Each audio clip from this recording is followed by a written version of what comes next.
So let's for a moment go from the outer to the inner and connect with the breath. Connect with the heart. Become fully present. Feel the excitement of being alive, being here, being now.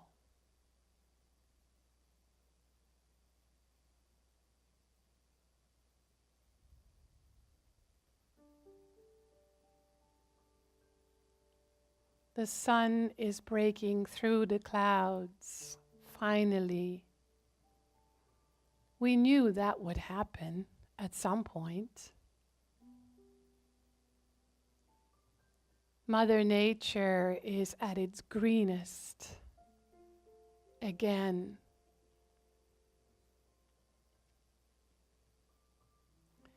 And we get to be spiritually nourished. We get to come together as a spiritual community, live bodies together in one room, celebrating this incarnation, this life, this breath, this heartbeat. Today we remember to keep our focus on love, on peace, on joy, on our essential nature, remembering that we are a unique, individualized expression of the universe itself, endowed with everything we need to live a fulfilled life.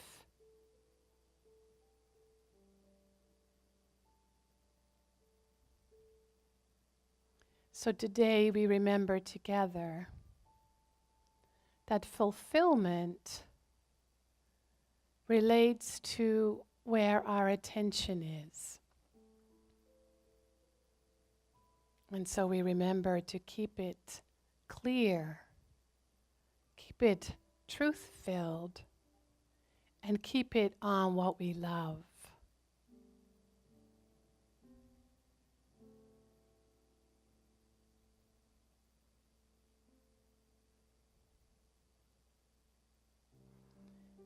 So that said, now we bring our attention back.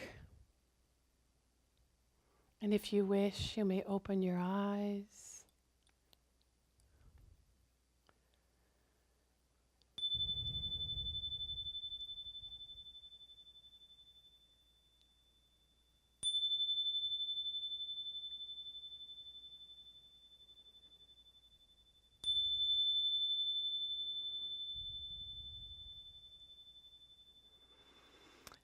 Good morning, and welcome to Center for Spiritual Living, Morristown, where we celebrate life. That no matter where you've been, what's happening in your world, in your life, in your body, what's going on, there is an internal compass and wisdom that's about love and peace and harmony that is ever accessible. And we come together to remind each other, to remind ourselves, and to remember this together. Because life is the way that we awaken to that inner compass, that inner wisdom. We have lots of things happening today. You might have noticed a few things different, flowers and video screen. And so enjoy all of it. Let it fill you up on the spiritual community that we are. We have Jackie Jones and Oscar Perez. We're sending her healing vibes. She has a cold, and many of you know that we did not get to meet last night for Marion's comedy show because she has strep throat. My apologies if we were not able to reach you and you came to a locked door. The cookies are there for today, so you're in luck. And we will reschedule this because Marion is really very special. Her show is really very special. Theo Tilton is supporting me today as the assisting practitioner, so you get to meet him in a little bit. What we do at our center, more than anything, is our version of prayer, which we call affirmative prayer or spiritual mind treatment. So I invite you to close your eyes and just take these words in as if they were your own. Right here, right now, as I close my eyes, I realize that there is a world inside of me that is infinite, that is pure wisdom, pure light, pure love, that has been there since the beginning of time, that is ever supporting me, assisting me, protecting me, guiding me, and inviting me to see life from that truth-filled perspective. So I get to be in this world, looking through these eyes and listening through these ears to gather information about what's happening in my consciousness, knowing that I can shift whenever and wherever I need to by relying upon this internal wisdom that is part of my eternal nature. I know this is true of every other human being on the planet. And so the more I live it, the more I become a radiant presence for others to be remembering as well. So I come here to be part of a spiritual community that reminds me, that shows me, that invites me, that calls me always to higher ground. So I know there must be divine right action.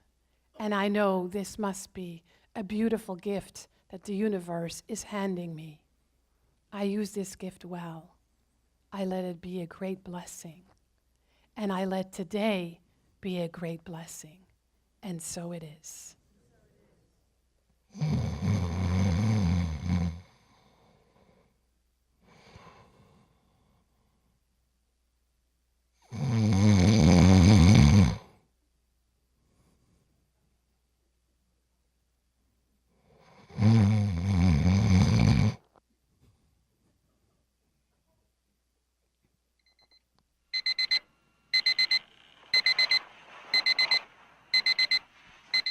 Oh, God. It cannot be 8 hours. Snooze. What the hell was I thinking wearing linen to bed?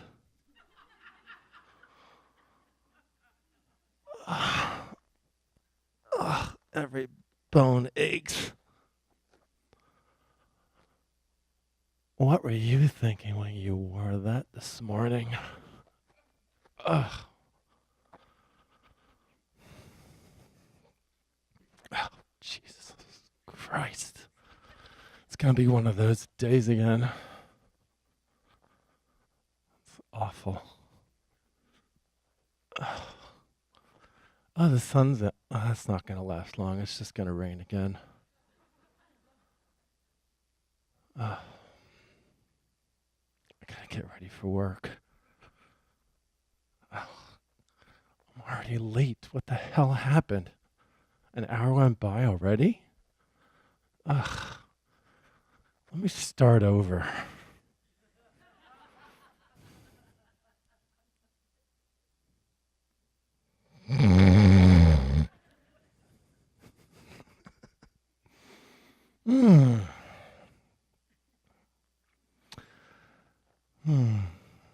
Let me start the day with joy. Love. It's going to be such an awesome day. Oh, the sun is shining. Fantastic. Unbelievable. We had such beautiful rain. I cannot wait to see my garden flourishing this week. Wow. How beautiful all you people look today. It's amazing. Look at you. Look at that smile. My goodness, those pearly whites. Oh, I got to brush my teeth now. Make mine's nice and white too. Wow. This is such a beautiful community. Thank you so much for being here today. I honor you with this beautiful day. Namaste.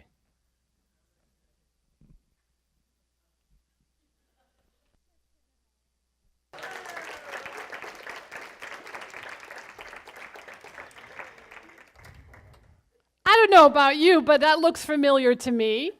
Some days, I have to go to the gym. And some days I pop out of bed and I can't wait to start my day. Don't you think that that's connected to nothing else but you? Your own thinking, your own way of being in the world, your own belief system, your own feelings, your own life. So I want you to imagine with me for a moment that everything that's going on in your mind all day long is recorded. Whether it's audio or video, it's up to you. But imagine that it's video. And then at the end of the day, it is played back to you. What do you think you would see? What would it look like? This is just not for you to answer out loud, but just to think about for a moment. I had a teacher that once said, imagine that it's filmed and it's played back to everybody that walked through your mind at the end of the day. And I was like, oh, that was a wake-up call, because I had lots and lots of judgment going on in my mind back then. So what would you see? Well, the thing is that it's already happening. You're already seeing it. You're seeing it in your body. You're seeing it in your day. You're seeing it in your life. Because that is the core of what we teach in the science of mind. That your consciousness creates your reality. And some of your consciousness is conscious and some of it is not. So sometimes you might find yourself a little surprised and go, where'd that come from? That's an opportunity just to become more aware. And so what we see is directly related, or what we experience is directly related to what we're thinking about. Not every thought, every minute, every moment, but the general collective quality of our thinking must outpicture. You know, we say that God, the universe, bless you, did not make any mistakes. I think there's one mistake. I think that the universe forgot to put an off switch on my brain. Because sometimes I wish there literally was an off switch. Sometimes when I obsess about something or I can't turn my mind off thinking about something or someone, I'm like, why didn't you put in an off switch? There actually is an off switch. And to me, that's our spiritual practices. For me, that's meditation. But isn't it true that sometimes when we have something going on, and you notice how your mind feels like it's crazy, like you can't stop it? Does anybody else have that in here? Oh, good, I'm so glad I'm not alone. It's important, though, that we pay attention to that, because our thoughts are our most powerful, prized possessions. Spiritual philosophy like this one, it's metaphysics, is all about really understanding that our thinking creates our reality. And that's where our power is. We already know through kinesiology that when we think limiting thoughts, there's weakness that shows up in the body. When we think powerful thoughts, our body is stronger and healthier. It's related to our health, to our immune system, to our abundance, to all of our relationships, including with self, to our career. It's all connected. And that is because we say there is a universal law that responds to our thinking, to our belief system. Whether you call it the law of correspondence or the law of attraction, there really are many laws when we start talking about it, but that's really just to understand that there's only really one law, one universal law, and it's the law of cause and effect. And it's always, always working. It's always working through us and for us. And in our teaching, we take the words of the master teacher Jesus literally when he said, "It is done unto you as you believe." That's for those of you that try to explain this teaching to your Christian friends. Just tell them that's it. The master teacher Jesus said, "It's done unto you as we believe." That's what we teach. That's what we believe. That's what we work with. Another word for that is mental equivalent. One of the things that we work with in the teaching is something called mental equivalent. Apparently, Emmett Fox coined the word, but I think it's been around a little bit longer in science. This is what Ernest Holmes says in the book, Living the Science of Mind. Everything that is consciously and subjectively embodied in our thinking tends to radiate an atmosphere, a vibration, a current of thought, an inward acceptance which automatically attracts to itself that which is like itself. So our consciousness gets projected onto life, onto the world. And what we see is the reflection back from that. That's why you can be standing in front of an art piece with a friend and they see something completely different. It's because we project onto it what we see. I had an interesting time yesterday being on Facebook, watching people comment on the royal wedding. I'm not into that, really. I didn't even realize that Prince Harry was getting married. I didn't know much about it. But once Bishop Curry started coming onto the page everywhere, I had to watch him speak, and I was blown away. I'm obsessed now with that man. And to just really notice the beauty of the message that was traveling around the world, a message about love, was really quite impactful for me. But then I noticed some of my Facebook friends complaining about the royal wedding.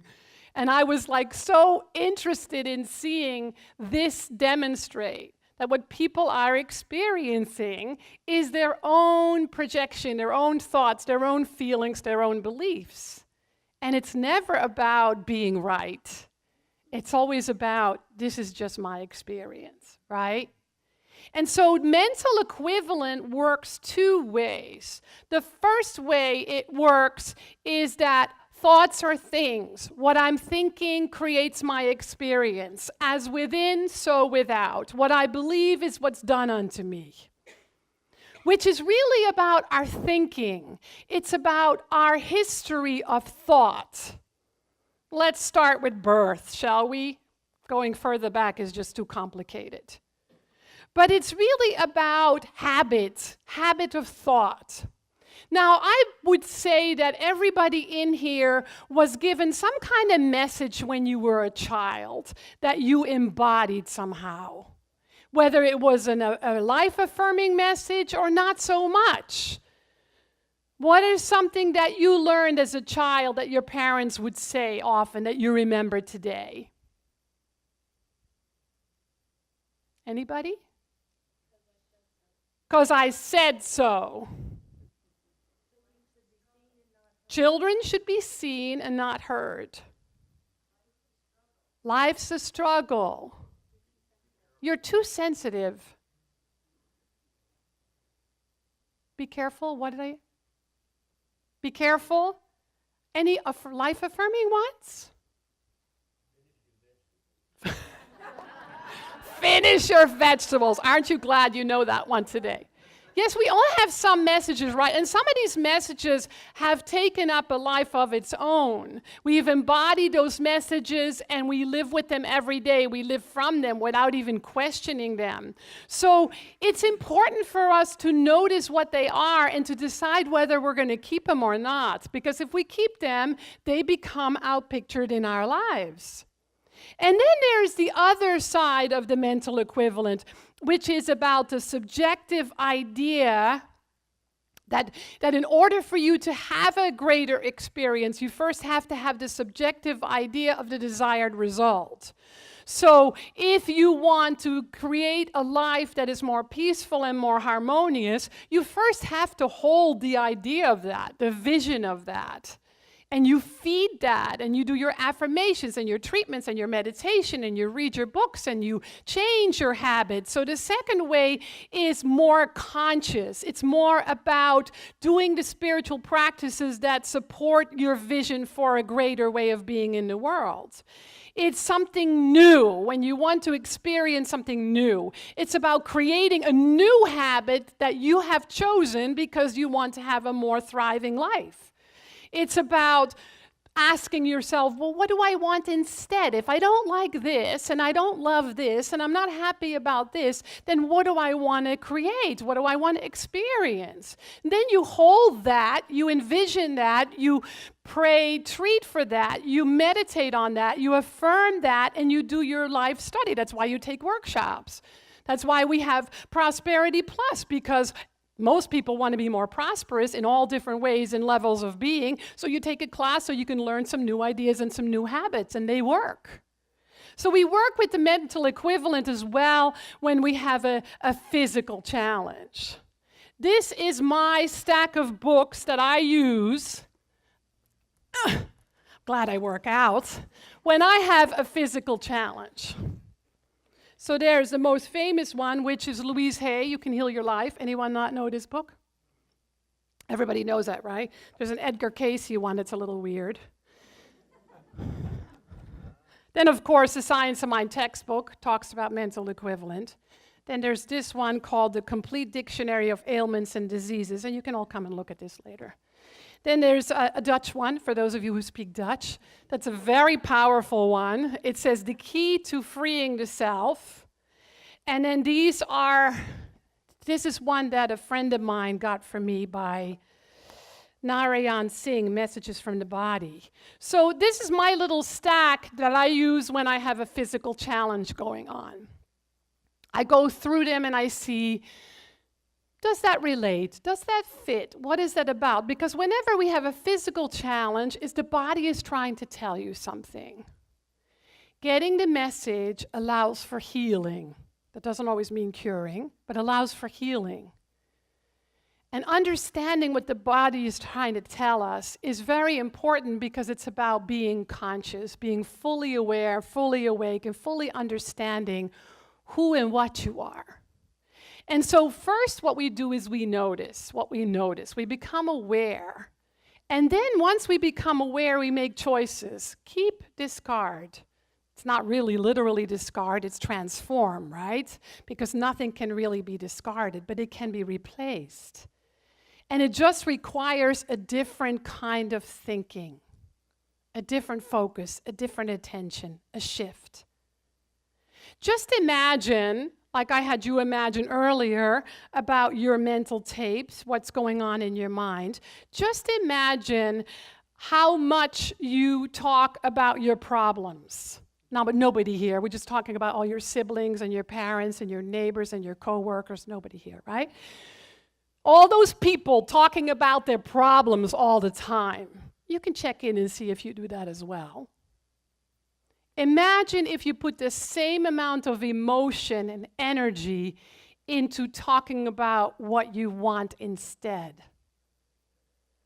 What the truth about you is instead.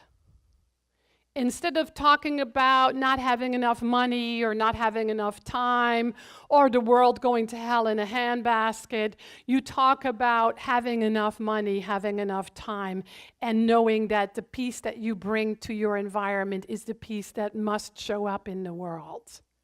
Just think about that for a moment.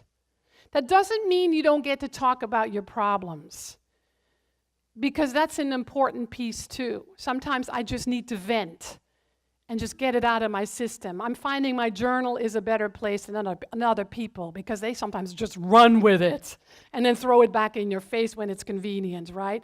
So sometimes a journal is better for that. Or just talking to a tree. The tree will absorb it and give it back to you as glorious energy and oxygen. Makes no difference. But really just think about that. Think about shifting that attention, that focus, that expression from talking about what you don't want to talking about what you do want. Feeling what you do want instead of worrying about what you don't want. Being stuck in a habit that doesn't serve you, and instead start to build a habit that does serve you. And so it's really then becomes something tailor-made. Because that is not the same for two people on this planet. That's different for everyone. To talk about the truth with feeling is different for everyone. If you are having a challenge in a relationship, and you're saying, there is only love, there's only love, and there's only love, and this little voice inside of you says, yeah, in a pig's eye, then you need to step back a little bit. I'm willing to see love. I'm willing to be love. So it has to become tailor-made in order for you to have a shift in experience. So sometimes you need to step back a little bit. But then do it with feeling, more consciously, more joyfully, more peacefully, more in harmony with what you want to demonstrate, and knowing that there's somewhere where this already exists. Sometimes it helps to say, well, you know, so-and-so has already experienced it, so it's got to be possible for me. Right? So to be willing to know that it already exists and that now there's an avenue that is without obstacles and it is being courted by you, being cultivated by you, being embraced and embodied and accepted and welcomed by you by means of your mind. And then we extend that to others and to the world. And that's how we make the world a better place. So it's really about using the law for good. Using the law of cause and effect to become more conscious of your good and the greater good. It's about practicing then, cultivating a different experience where there was one that you weren't so happy about. And thinking about examples, finding personal examples. Sometimes it helps to use examples of others. I mean, what Theo did is such a perfect example, right? I mean, we were laughing and it was really funny, and I thought your snore was really cute. It was a perfect snore. But we all relate to that, right? It just means that none of us are alone. We're so much more alike than we are different. And if we can get honest about that, then we can get honest about making a shift in consciousness, because we realize we don't live in a vacuum, that we are the world. We are the world. I love what the Pope said on 60 Minutes last week, is that all of us are responsible for what's happening in the world. No one is not responsible. It just means that we are willing to do our own work, knowing that our own work is part of the greater work of the evolution of this planet. And because you and I are more aware, more awake, and more conscious, we actually have a bigger responsibility. A bigger responsibility. Even bigger than you think. So I want you to think about something in your life that you're ready to be free of. Something in your life that you're ready to be free of. Maybe it came to mind during my talk. Maybe it's an emotional burden, a physical burden, something financial, something that's your mind particularly obsesses about an illness, something. I just want you to think of it, and I want you to imagine that you are laying it on the altar of spirit, of love, of the universe. You're letting it go. As I do this closing treatment, this healing treatment, right here, right now, I remember something I have always known. It has always existed within me. And I know this truth for all of us. So we collectively, we remember something we have always known. It has always lived within us.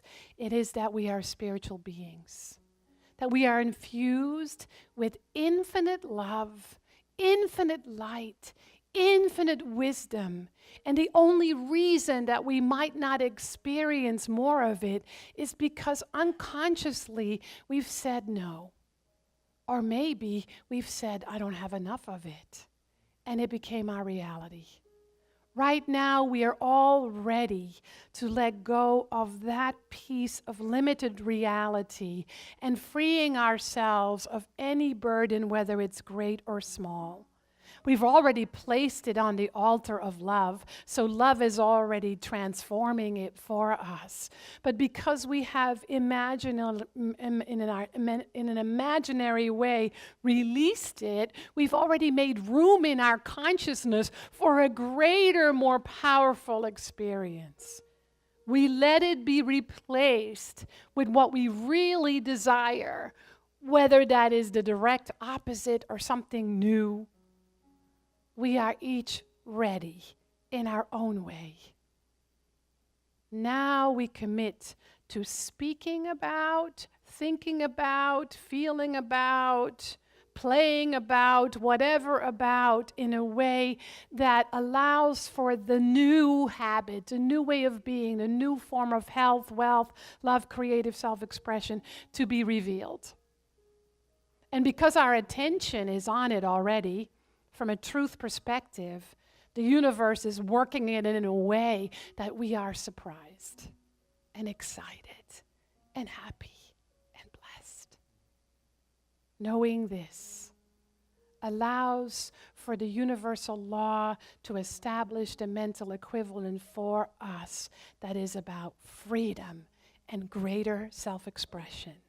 So we are deeply grateful for that, for this, and so much more. And so it is. Have a great week, everyone. Know you're loved.